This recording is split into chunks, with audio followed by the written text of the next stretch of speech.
ETF index mutual funds నేర్చుకుని stock మార్కెట్లో రాణించాలనుకుంటున్నారా? వెంటనే ఈ నెంబర్కి కాల్ చేయండి. నమస్తే, welcome back to Suman TV. ప్రస్తుతం మనతో పాటు ఉన్నారు consumers affairs committee chairman Mandri Krishnareddy గారు. నమస్తే సార్. నమస్తే అమ్మా.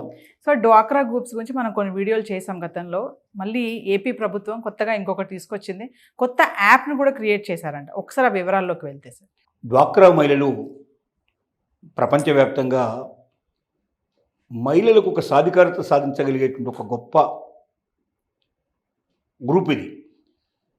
అంటే ఇది ఆంధ్రప్రదేశ్లోనే మొట్టమొదటి ప్రారంభమైంది. తర్వాత భారతదేశానికి అందరికీ ఇది విస్తరించబడింది. చంద్రబాబు నాయుడు గారు మొట్టమొదట ముఖ్యమంత్రిగా ఉన్నప్పుడు ఇది ప్రారంభించడం జరిగింది. అంటే ఒక ఊళ్ళో ఉండేటువంటి మహిళలంతా కూడా ఒక 10 మంది కలిపి ఒక గ్రూప్గా ఏర్పడి వాళ్ళు కొంత డబ్బుని పోగు చేసుకొని, వాళ్ళ యొక్క పొదుపు చేసుకున్న డబ్బులంతా పోగు చేసుకొని బ్యాంకులో అకౌంట్ ఓపెన్ చేసుకుని దాంట్లో వేసుకుంటే వాళ్ళు వేసిన డబ్బుకి 2 నుంచి మొదలు పెడితే 10 దాకా, ఒక్కోసారి చాలా అంతకన్నా ఎక్కువ మొత్తంలో కూడా వాళ్ళకి తక్కువ వడ్డీకు ఉండేటువంటి విధంగా అప్పులు ఇచ్చే పద్ధతిని అటు బ్యాంకులు ఎంకరేజ్ చేశాయి, ఇటు ప్రభుత్వాలు కూడా ఎంకరేజ్ చేశాయి. ఆ రకంగా తక్కువ వడ్డీతో వచ్చినటువంటి డబ్బుతోటి వాళ్ళు ఏదైనా ఒక వ్యాపారం చేసుకోవడం, పాడి పరిశ్రమ పెట్టుకోవడం కానీ, లేకపోతే కోళ్ళ పెంపకం చేసుకోవడం కానీ, లేకపోతే ఇంకా ఏదైనా వాళ్ళు చీరల బిజినెస్ చేసుకోవడం, రకరకాల పద్ధతుల లోపల కుటీర పరిశ్రమలు కూడా చాలా ఉంటాయి గ్రామీణ ప్రాంతాల్లో. వాటిని చేసి ఆ ఉత్పత్తులు తయారు చేసి వాటిని తీసుకెళ్లి టౌన్లలో అమ్ముకోవడం కానీ, ఇలా రకరకాలుగా చేశారు. ఆ ఉత్పత్తులు అమ్మడానికి కూడా కొన్ని ప్రత్యేకంగా తరుణి అని చెప్పి ఒక ప్రత్యేకమైనటువంటి స్టాల్స్ కూడా ఏర్పాటు చేసి అట్లా కూడా చేశారు. ఇది చాలా సక్సెస్ఫుల్గా జరిగింది. అంతకుముందు ఊరికే పల్లెటూరులో ఉండే మహిళలు అంటే వాళ్ళకి పెద్దగా ఆదాయ అవకాశాలు లేవు కాబట్టి వనరులు, భర్త చాటు భార్యలుగానే బతికేటువంటి వాళ్ళు, వ్యవసాయానికి వెళ్ళేవాళ్ళు, అంతవరకే వాళ్ళ జీవితం గడిచేది. కానీ ఒక్కసారి డ్వాక్రా ఉద్యమం బాగా డెవలప్ అయిన తర్వాత వాళ్ళు భర్తల కన్నా ఎక్కువ సంపాదించగలిగే పరిస్థితి, కుటుంబానికి వాళ్ళు పూర్తిగా వాళ్ళు అండగా నిలబడగలిగే పరిస్థితి, సాధికారత సాధించే పరిస్థితి లోపల వాళ్ళు తమ జీవితాన్ని మర్చుకోగలిగారు. కోట్లాది మంది జాయిన్ అయ్యారు దీంట్లో.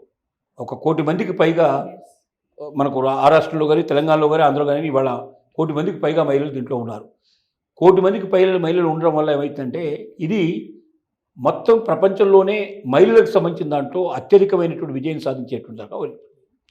దీంట్లో కొన్ని ప్రాబ్లమ్స్కు వాళ్ళు ఫేస్ చేసే పరిస్థితులు ఏర్పడ్డాయి. దాంట్లో ముఖ్యమైన ప్రాబ్లం ఏంటంటే వాళ్ళు తిరిగి డబ్బు చెల్లించడం, డైరెక్ట్గా తీసుకెళ్లి బ్యాంకులో చెల్లించకుండా విఏఓ, విలేజ్ అసిస్టెంట్ ఆఫీసర్ ఎవరుతున్నారో వాళ్ళ చేతికి ఇచ్చేవాళ్ళు. వాళ్ళు గ్రామ సంఘాల ద్వారా దీన్ని బ్యాంకులకు చెల్లించేటువంటి పద్ధతి ఏర్పాటు చేశారు. ఎందుకంటే ఒకదాన్ని కాకుండా అన్నిటికీ కలిపి ఒకేసారి పే చేసేటువంటి పద్ధతులు వాళ్ళు ఏర్పాటు చేసుకున్నారు. బ్యాంకు నుంచి డబ్బు ఇచ్చేటప్పుడు కూడా వీళ్ళకి డైరెక్ట్గా ఇవ్వరు, వీళ్ళ ద్వారా వస్తాయి అన్నట్టు. మొత్తం టోటల్గా గ్రామ సంఘాలు విఏఓల ద్వారా వీళ్ళకి మొత్తం టోటల్గా శాంక్షన్స్ అనేవి వచ్చేస్తాయి. ఎలాగైతే వస్తాయో అలాగే ఆ రూట్లోనే వాళ్ళు తిరిగి దాని డబ్బు చెల్లించడం మొదలుపెట్టారు. డబ్బు ఇచ్చేటప్పుడు కొన్ని అవకతవకలు జరిగాయి, కొన్నిసార్లు డబ్బు తిరిగి చెల్లించినప్పుడు మాత్రం చాలా మ్యాక్సిమం జరిగాయి. అంటే వీళ్ళు కొంతమంది విఏఓలే వాళ్ళ డబ్బులు వాడుకొని వాళ్ళు గ్రామ సంఘాలకు ఇవ్వకపోవడం, గ్రామ సంఘాలకు వెళ్ళిన తర్వాత వాళ్ళు అక్కడ వేరే దానికి దీన్ని డైవర్ట్ చేసేసి అవి చెల్లించకపోవడం, తద్వారా ఏమైంది వీళ్ళు సరిగ్గా పేమెంట్ చేయకపోవడం వల్ల బ్యాంకులు మళ్ళీ తిరిగి వీళ్ళు లోన్ పొందేటువంటి అవకాశాలు పోగొట్టుకున్నారు. తర్వాత వీళ్ళ మీద యాక్షన్ తీసుకోవడానికి కూడా సిద్ధపడ్డారు. తర్వాత ఎవరు తప్పు చేశారని తెలుసుకోవడానికి మళ్ళీ దానికి గవర్నమెంట్ నుంచి పర్మిషన్ పంపించి ఆఫీసర్స్ అంతా దాన్ని ఎంతగా ఎంక్వైరీ చేసి లాస్ట్ పట్టుకొని ఇదంతా చేసేవరకై సమయం 6 నెలలు, సంవత్సరం, 2 సంవత్సరాలు గడిచిపోయింది. ఈ లోపల వాళ్ళు ఎప్పుడైతే డిఫాల్ట్ అయిపోయారో వాళ్ళకు రావాల్సినటువంటి అవకాశాలన్నీ పోయినాయి. వాళ్ళు బాగుపడాల్సింది బాగుపడలేకపోయినారు, వాళ్ళు ఎదగాల్సిందంతా ఎదగలేకపోయారు. ఇలాంటివన్నీ ప్రాబ్లమ్స్ వచ్చాయి. ఈ ప్రాబ్లమ్స్ అన్నిటికీ చెక్ పెట్టేట్టుగా ఇప్పుడు ఆంధ్రప్రదేశ్ గవర్నమెంట్ ఏం చేస్తుందంటే ఒక ప్రత్యేకమైన యాప్ను తయారు చేస్తుంది. ఈ యాప్లోకి వెళ్ళి వాళ్ళు సులభంగా ఎవరికి వాళ్ళే డబ్బులు పే చేసుకోవచ్చు. అంటే మళ్ళీ విఏని కన్సల్ట్ చేయడం కానీ వేరే ఎవరిని కన్సల్ట్ చేయాల్సిన అవసరం లేదు. డైరెక్ట్గా నేరుగా అది బ్యాంక్కి వెళ్ళిపోయేటట్టుగా ఆ సిస్టమ్ తయారు చేశారు. ఇది యాప్ను కూడా ఓపెన్ చేసుకోవడం కానీ దాంట్లోంచి పంపించుకోవడం కానీ చాలా సులభతరమైనట్టుగా వాళ్ళకి తగిన ట్రైనింగ్ ఇచ్చేసి ఏ ఇబ్బంది పడకుండా ఆ డ్వాక్రా మహిళలే వేరే వాళ్ళ సహాయం లేకుండా వాళ్ళకు వాళ్ళు కానీ ఇది పంపించుకోగలిగే పరిస్థితిని క్రియేట్ చేశారు. దీనివల్ల ఈ సమస్యలన్నీ పోతాయి. నేరుగా బ్యాంకు డబ్బులు వెళ్ళిపోతాయి. తర్వాత బ్యాంకులు కూడా వాళ్ళు ఎప్పుడైతే ఇన్ టైంలో పే చేశారో వాళ్ళు డిఫాల్ట్లో పెట్టకుండా వాళ్ళకు మరింత సాయం చేసేందుకు సిద్ధపడతారు. తద్వారా ప్రతి ఒక్క మహిళ ఎదగడానికి అవకాశం ఏర్పడుతుంది. ఈ రకంగా కష్టతరమైన జీవితం నుంచి వాళ్ళని సులభతరం తీసుకొచ్చి మహిళల సాధికారికత మరింతగా ఎక్కువగా సాధించేందుకు ఇది అవకాశం ఏర్పడుతుంది. ఏది ఏమైనప్పటికీ డ్వాక్రా మహిళల అభివృద్ధి మాత్రం, కృషి మాత్రం ప్రపంచమంతా కొనియాడింది. అనేక దేశాల్లో కూడా ఈ సిస్టమ్ని చాలామంది అప్రిషియేట్ చేశారు. చాలామంది అంతర్జాతీయంగా కూడా వెళ్ళి వాళ్ళ ప్రొడక్ట్స్ అమ్ముకోగలిగే స్థితికి వచ్చారు. అక్కడ కూడా ఎగ్జిబిషన్స్లో పార్టిసిపేట్ చేస్తున్నారు. ఒక గ్రామీణ మహిళ ఒక అంతర్జాతీయ ఎగ్జిబిషన్లోకి వెళ్ళి తన ప్రోడక్ట్స్ అమ్ముకోగలిగే స్టేజ్కి రావడం అనేది చాలా గొప్ప విషయం. భాష రాని వాళ్ళకి కూడా అండగా ప్రభుత్వాలు నిలబడి, ప్రభుత్వం తరపున ఆ భాష వచ్చినటువంటి వాళ్ళని పంపించి వాళ్ళకి అక్కడంతా ఎక్స్ప్లెయిన్ చేసి ఆ ప్రోడక్ట్స్ అన్నీ అమ్మేటట్టుగా ఏర్పాటు చేస్తున్నారు. వీళ్ళు చెప్పింది కూడా అక్కడ వాళ్ళకి అర్థమయ్యేటట్టుగా చెప్పడానికి ప్రయత్నం చేస్తున్నారు. అక్కడ టెలివిజన్స్లో కూడా మన వాళ్ళు కనబడే స్థితికి వెళ్ళారు. అంటే ఒక సామాన్యమైనటువంటి మహిళ ఇంత గొప్ప పేరు ప్రఖ్యాతులు సంపాదించడానికి, ఇంతగా ఎదగడానికి చాలామంది దీంట్లో పారిశ్రామికవేత్తలుగా మారిపోయారు. వాళ్ళు కొన్ని వందల మందికి వాళ్ళ ఉపాధి కల్పించే పరిస్థితి ఏర్పడింది. ఇంత గొప్పగా రాణించడానికి కారణం డ్వాక్రా సంఘాలే. ఆ డ్వాక్రా సంఘాలని ప్రారంభించిన విధానం కానీ, అభివృద్ధి చేసిన విధానం కానీ ప్రపంచంతో కొనియాడింది. అది దానికి మనం అప్రిషియేట్ చేయాలి.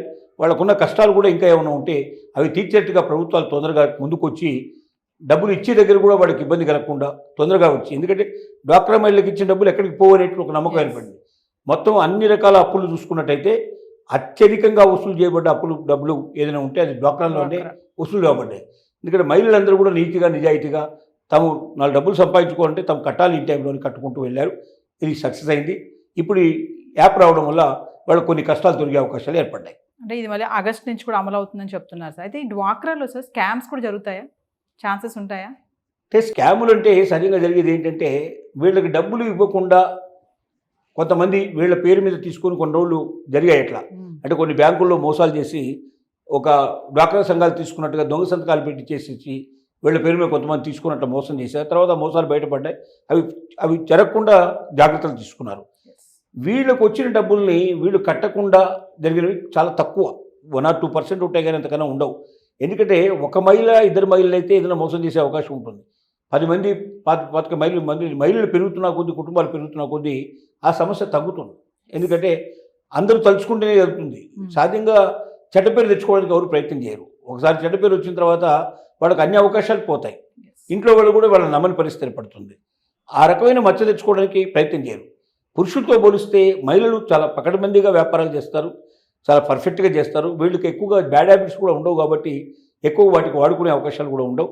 ఎంతసేపు తన కుటుంబాన్ని అభివృద్ధి చేసుకోవడం ఎట్లా, ఈ వ్యాపారాన్ని అభివృద్ధి చేయడం ఎట్లా, దీని ద్వారా కుటుంబానికి ఎట్లా సాయం చేయాలనే భావన తప్ప దాన్ని నాశనం చేసుకునే పరిస్థితి మాత్రం చాలా తక్కువగా ఉంటుంది. Thank you sir.